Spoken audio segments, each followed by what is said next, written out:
뉴스룸을 시작하겠습니다. 구치소에 수감 중인 상태로 재판을 받고 있는 김건희 씨가 추석 인사 메시지를 냈습니다. 사실상 지지자들에게 보내는 옥중 메시지라는 해석입니다. 한민정 기자입니다.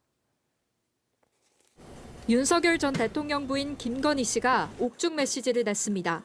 김 씨의 법률 대리인인 유정화 변호사는 페이스북을 통해 지난 2일 접견 당시 김 씨가 한 말을 전했습니다. 김 씨는 항상 응원해 주셔서 감사하다. 편지와 응원이 아니었다면 이 긴 어두운 터널에서 버티지 못했을 것이라고 했습니다. 해당 글에는 대통령과 영부인 시절 윤 전 대통령과 김 씨의 사진도 첨부됐습니다. 현재 윤 전 대통령은 서울구치소에, 김 씨는 서울 남부구치소에 수감돼 있습니다. 이들은 각각 내란 혐의와 알선수재 등 혐의로 구속된 뒤에도 지지자들을 향한 메시지를 내왔습니다. 구속 수감돼 재판을 받고 있는 김 씨가 변호인을 통해 메시지를 낸 건 이번이 두 번째입니다. 김 씨는 지난 8월 29일 구속 기소되며 가장 어두운 밤에 달빛이 밝게 빛나듯 진실과 마음을 바라보며 이 시간을 견디겠다고 밝힌 바 있습니다.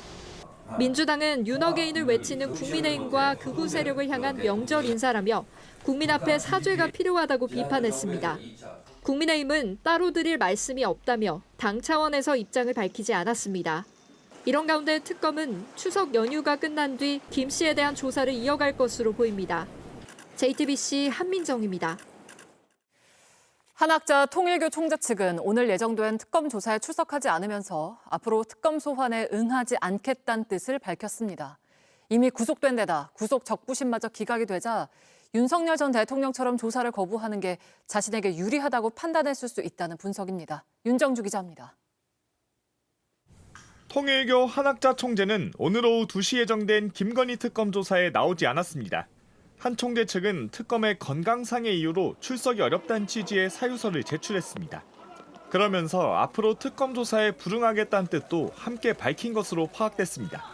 한 총재는 지난 대선 당시 윤영호 전 본부장 등과 함께 윤석열 당시 대통령 후보를 지원한 뒤 대가로 통일교 현안을 청탁한 의혹을 받고 있습니다.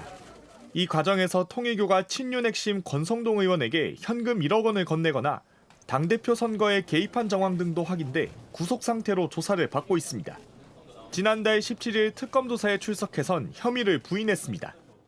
권성동 의원에게 1억 원 왜 전달하셨나요? 내가 왜 그럴 필요가 있습니까? 하지만 증거인멸 우려가 있다며 구속됐고 구속이 부당하다며 낸 적부심도 기각됐습니다. 지난 2일과 오늘 특검 조사에 연속 불출석한 데 이어 이제 아예 특검 소환에 응하지 않겠다는 입장을 내놓은 겁니다. 이런 한 총재의 태도 변화는 윤석열 전 대통령 사례를 참고한 것이란 분석이 나옵니다. 앞서 윤 전 대통령은 구속 전 2차례 내란 특검 조사에 출석했다가 구속 후 모든 특검 조사를 거부하고 있습니다. 지하주차장으로 들어가지 않은 이유 있으실까요? 법조계에선 한 총재가 이미 구속됐기 때문에 윤 전 대통령처럼 특검 조사에 진술을 하지 않는 게 자신에게 유리한 걸로 판단한 게 아니냐는 분석이 나옵니다. 특검은 연휴 뒤 한 총재를 구속 기소하는 방안을 검토 중입니다. JTBC 윤정주입니다. 네, 사회부 이자연 기자와 함께 조금 더 이야기해 보겠습니다. 자, 이자연 기자, 김건희 씨가 명절에 이런 메시지를 낸 건 처음인 거죠? 네, 지난 8월 29일에 구속 기소되면서 입장 낸 것 이후로 메시지로는 두 번째고요. 말씀하신 대로 명절 인사로는 처음입니다. 네. 그런데 윤석열 전 대통령 같은 경우에도 지난 설 연휴에 옥중 메시지를 낸 바가 있습니다. 당시 변호인을 통해서 나라의 앞날이 걱정이고 청년들이 현실에 좌절하지 않을까 걱정이 된다라고 하면서 김건희 씨의 건강이 염려된다 이런 얘기도 함께 전한 바가 있었습니다. 그런데 이번에 김건희 씨 역시도 여러분 곁을 지키지 못해서 안타깝다라고 말했죠. 닮은 데가 많습니다. 네, 사실상 지지층을 겨냥한 거다라고 볼 수 있습니까? 네, 지금까지 나온 윤 전 대통령의 옥중 메시지들을 보면요. 과거에 반탄 집회에서 그 청년층을 내세우더니 2030을 집중적으로 연단에 세웠죠. 그런 직후의 메시지에서 저렇게 청년이 등장했습니다. 또 옥중에서 성경 읽고 있다고 변호인단이 밝히면서 이 보수 개신교 세력을 겨냥하기도 했습니다. 그런데 이번 김건희 씨의 메시지 역시 저렇게 여러분을 언급하면서요. 지지층 결집을 위한 목적으로 보입니다. 네, 근데 김건희 씨는 피고인 신분인 거잖아요. 네, 맞습니다. 윤석열 전 대통령 같은 경우엔 지난 설 당시에는 직무 정지된 상태의 현직 대통령이었지만 지금은 전직이 됐죠.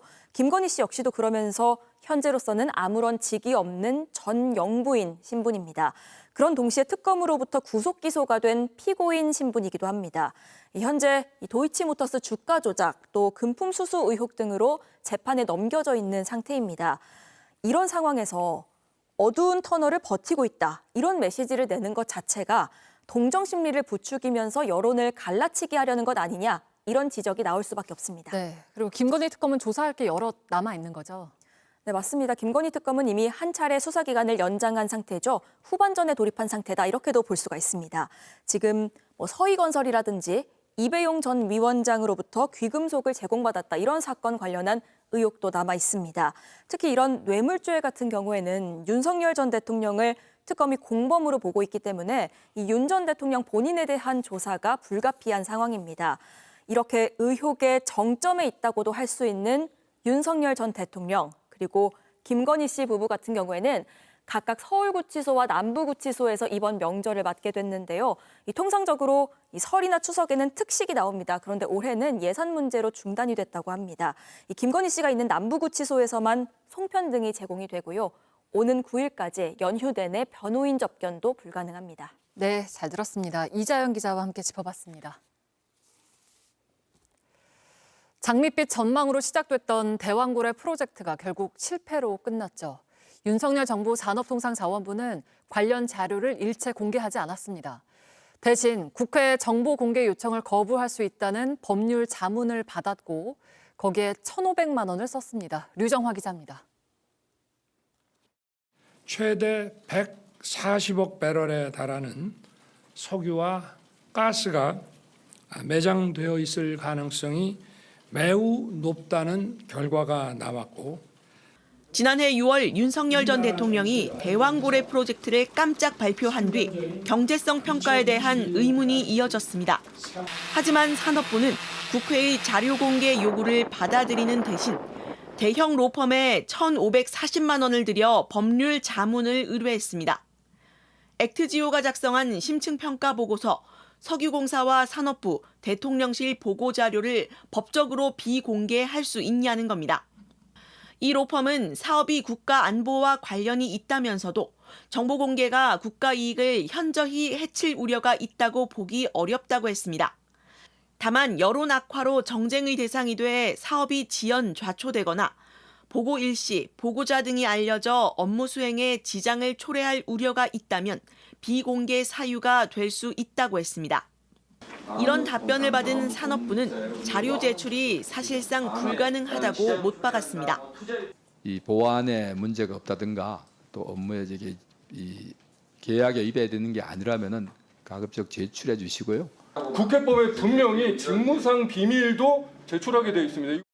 당시 여당이던 국민의힘의 엄호 속에 대왕고래 사업에 대한 제대로 된 감시는 이루어지지 않았습니다. 투명한 정보 공개를 통해서 해소하기 위한 노력을 하지 않고 오히려 국가 예산을 들여서 공적 자료를 숨기려고 시도했던 그 행위만큼은 절대 용서될 수 없다. JTBC 류정화입니다. 소방공무원 채용 사이트인 119 고시에서 수만 명의 개인정보가 유출돼 경찰이 수사에 나섰습니다.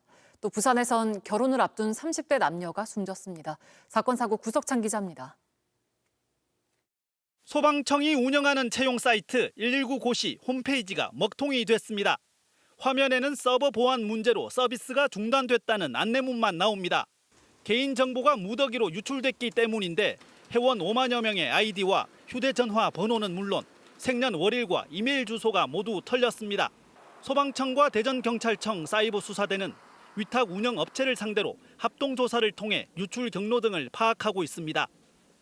119 구급차가 건물 앞에 도착합니다. 과학수사대 차량도 출동했습니다. 어제 저녁 7시 40분쯤 부산 하단동 고층 오피스텔에서 30대 딸이 흉기에 찔려 쓰러져 있는 걸 어머니가 발견해 신고했습니다. 피해 여성이 엄마 살려줘. 그게 이제 마지막 전화였고. 딸과 함께 살던 30대 예비 사위는 건물 밖 화단에 떨어져 있었는데 병원으로 옮겨졌지만 2명 모두 숨졌습니다. 경찰은 남성이 여성에게 흉기를 휘두른 뒤 투신한 것으로 보고 유족을 상대로 조사 중입니다. 남해 고속도로 순천 방향이 꽉 막혔습니다. 오늘 새벽 5시쯤 김해 진영휴게소 인근에서 3차로를 달리던 트레일러가 빗길에 미끄러지며 싣고 있던 컨테이너가 떨어졌습니다. 뒤따르던 트레일러는 갓길로 피했지만 25톤 트럭은 방향을 틀다 앞서 갓길에 멈춘 트레일러를 들이받고 불이 났습니다.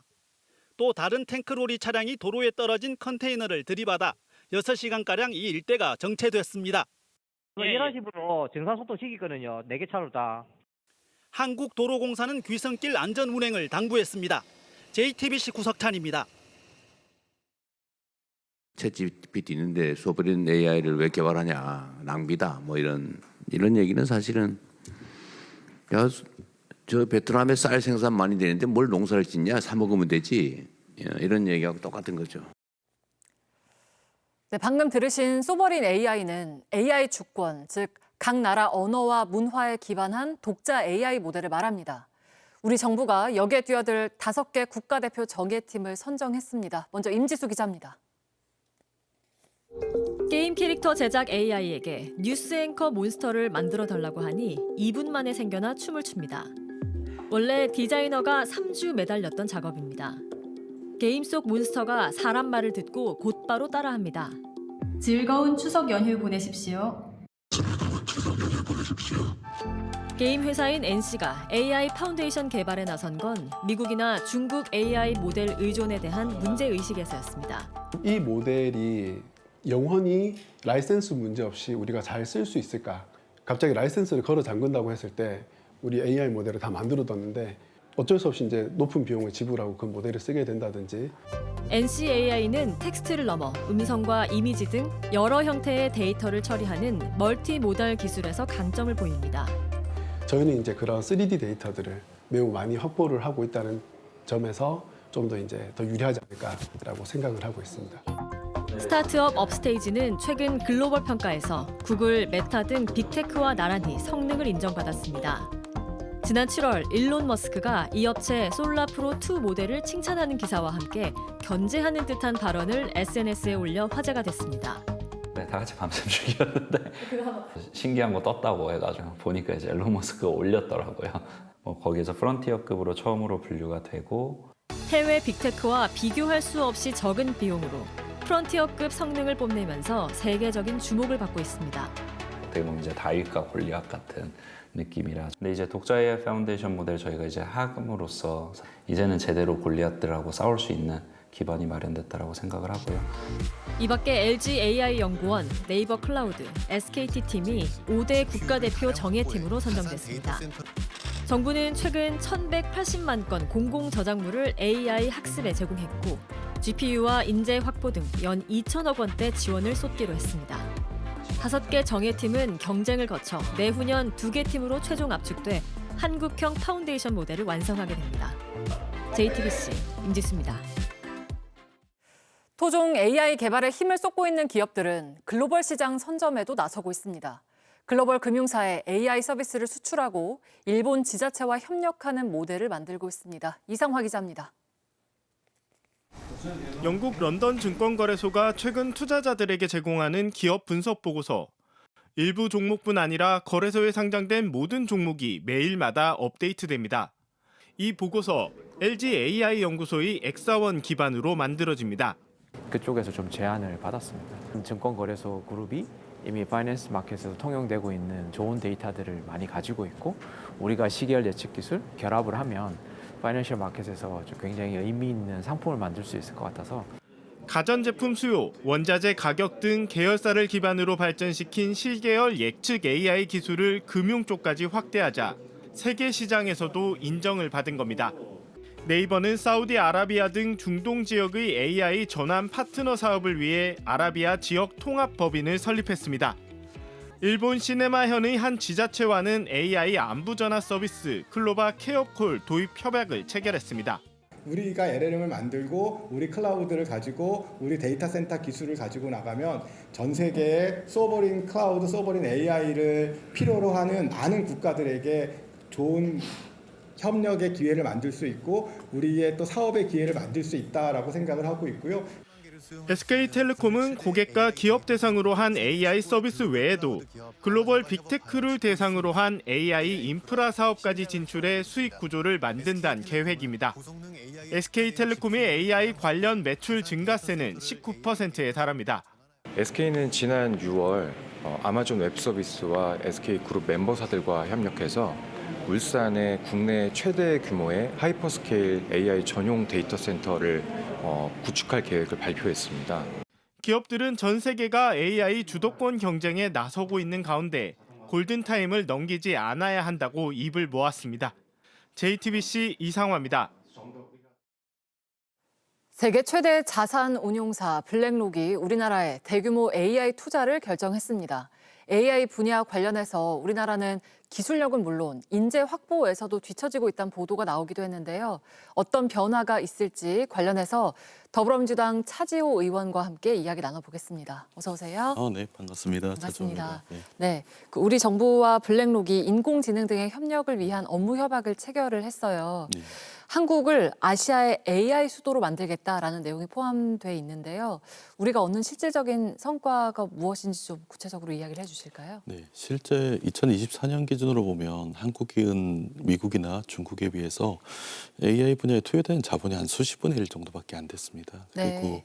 기술들도 어느 정도 격차가 있는 상태에서 가장 또 염려가 되는 거는 데이터 문제가 한국이 가진 데이터는 5,200만 명의 이제 국한돼 있잖아요. 네. 그런데 이제 미국이나 중국 같은 경우는 이보다 수십 배 많은 데이터를 가지고 있어서 한국은 여러 가지로 뒤처져 있지만 이제 따라잡기가 쉽지 않은 한국이었습니다. 그럴 때 이제 가장 실질적인 성과라고 하면 이 자본의 초격차를 줄일 수 있게 이제 글로벌 자본 중에서 가장 큰 규모의 이제 세계 자산 운용사인 이제 블랙락이 한국과 전략적 파트너십을 맺고 적어도 아시아 태평양 지역의 AI 전환 안에서는 네. 이제 한국이 가장 주요한 파트너가 된다는 게 굉장히 중요한 메시지라고 생각합니다.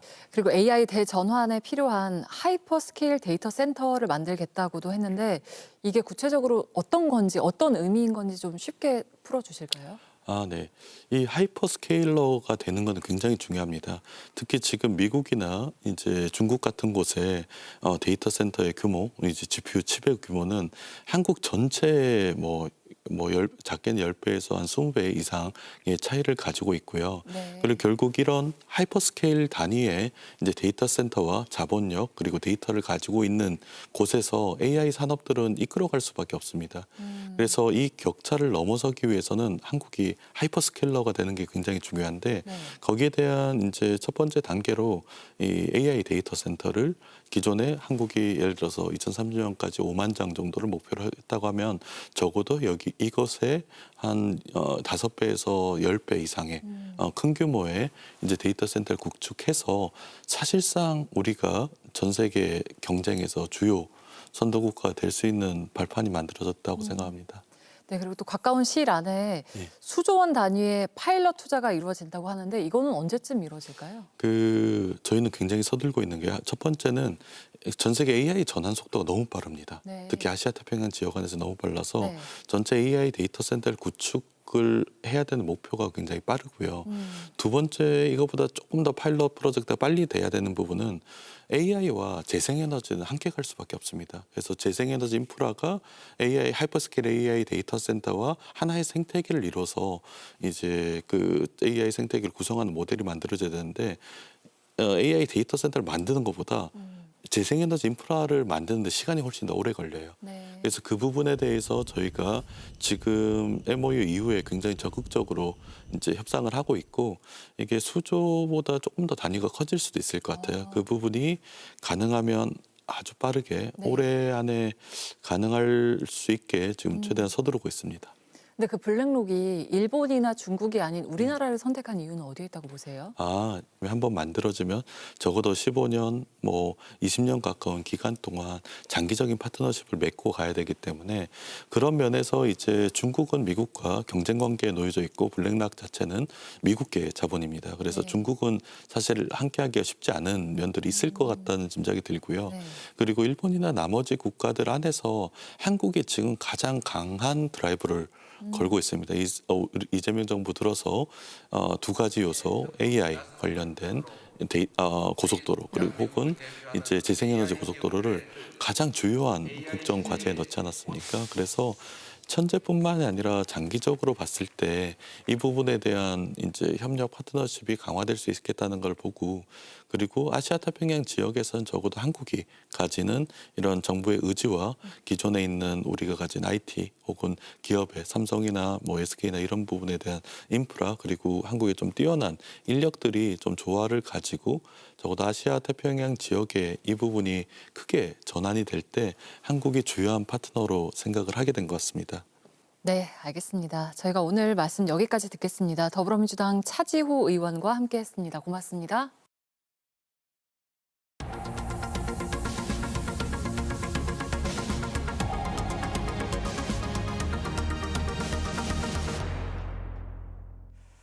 네, 조금 전 법원이 이진숙 전 방송통신위원장이 청구한 체포적부심을 인용했습니다. 그러니까 이 전 위원장에 대한 체포가 적법하지 않다고 판단한 건데요. 이에 따라 이 전 위원장은 곧 풀려날 것으로 보입니다. 법원으로 바로 가보겠습니다. 자, 정수아 기자, 법원 결정이 조금 전에 나왔죠? 네, 법원은 이 전 위원장에 대한 체포적부심을 인용했습니다. 이 영등포 경찰서 유치장에서 대기 중인 이 전 위원장은 곧 석방될 걸로 보이는데요. 법원은 인신구금은 신중해야 하고 이미 조사가 상당히 진행된 데다가 피의자가 성실한 출석을 약속하고 있다며 체포 필요성이 유지되지 않는다고 판단했습니다. 다만 법원은 피의자가 적극적으로 출석 가능한 일정을 밝히고 신속히 출석 요구에 응할 필요가 있었음에도 노력이 부족했다며 국회 출석도 과연 불가피한 것이었는지 의문이 남는다고 지적하기도 했습니다. 법원은 이 전 위원장이 체포에 이제 제동을 건 만큼 앞으로 경찰 수사에도 차질이 불가피할 것으로 보입니다. 네, 체포 적부심에서는 어떤 내용이 오갔습니까? 네, 앞서 경찰은 6차례 소환 요구에 불응한 이 전 위원장을 이틀 전 자택 근처에서 체포했었습니다. 체포 당일과 어제 2차례 조사를 진행했었고요. 오늘 오전 3차 조사가 당초 예정돼 있었지만 무산됐었습니다. 이 전 위원장 측은 국회 필리버스터 일정 때문에 조사를 받을 수 없다는 불출석 사유서를 냈는데도 부당하게 체포를 당했다는 입장이었습니다. 경찰은 국회 본회의는 대리 출석이 가능하기 때문에 출석 의무가 있는 건 아니라 이 사유서를 냈더라도 경찰 조사에 출석 불응한 것이다. 이런 입장이었던 것으로 알려졌습니다. 앞서 호송차를 타고 법원에 도착한 당시 이 전 위원장은 수갑을 찬 채로 직접 발언을 했는데 한번 들어보겠습니다. 저와 함께 체포 이렇게 수갑을 차고 체포 구금된 것은 대한민국의 자유민주주의라고 생각합니다. 이것이 이재명 대통령이 말한 국민 주권 국가입니까?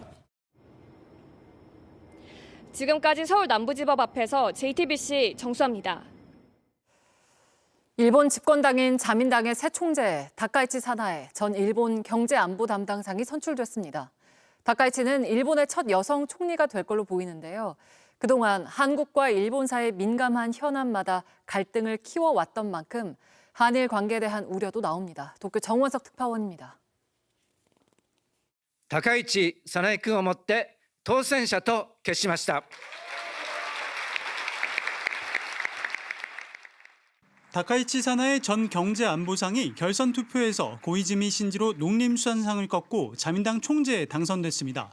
1차 투표부터 1위를 차지한 다카이치는 결선 투표에서도 여세를 몰아 185표를 획득해 156표에 그친 고이즈미 후보를 따돌렸습니다. 私自身もワークライフバランスという言葉を捨てます。働いて働いて働いて働いて働いて参ります。 다카이치는 오는 15일쯤 실시될 국회 총리 지명 선거를 거쳐 이시바 총리의 뒤를 이은 사상 첫 여성 총리가 될 것으로 보입니다. 일본 국회가 여소야대 구도이지만 야권의 분열로 그대로 총리 지명 선거에서 승리할 가능성이 큽니다. 다카이치 총리가 확정되면 일본의 대한국 노선은 강경으로 전환될 것으로 보입니다. 다카이치는 그동안 야스쿠니 신사 참배에 앞장서며 전범은 더는 죄인이 아니라는 주장을 펼쳐왔습니다. たくさんの方が国策に殉じられました。尊崇の絵を持って哀悼の誠を捧げてまいりました。 일본군 위안부와 독도 영유권 문제 역시 강경한 태도를 이어가며 반한 노선을 분명히 한 바 있습니다. 하지만 일본이 우려했던 이재명 정부가 일본의 온건한 제스처를 취해온 만큼 다카이치도 한미일 협력을 위해 우리나라를 자극하진 않을 것이라는 전망도 나옵니다. 도쿄에서 JTBC 정원석입니다. 가자 지구에서의 종전이 초읽기에 들어갔습니다.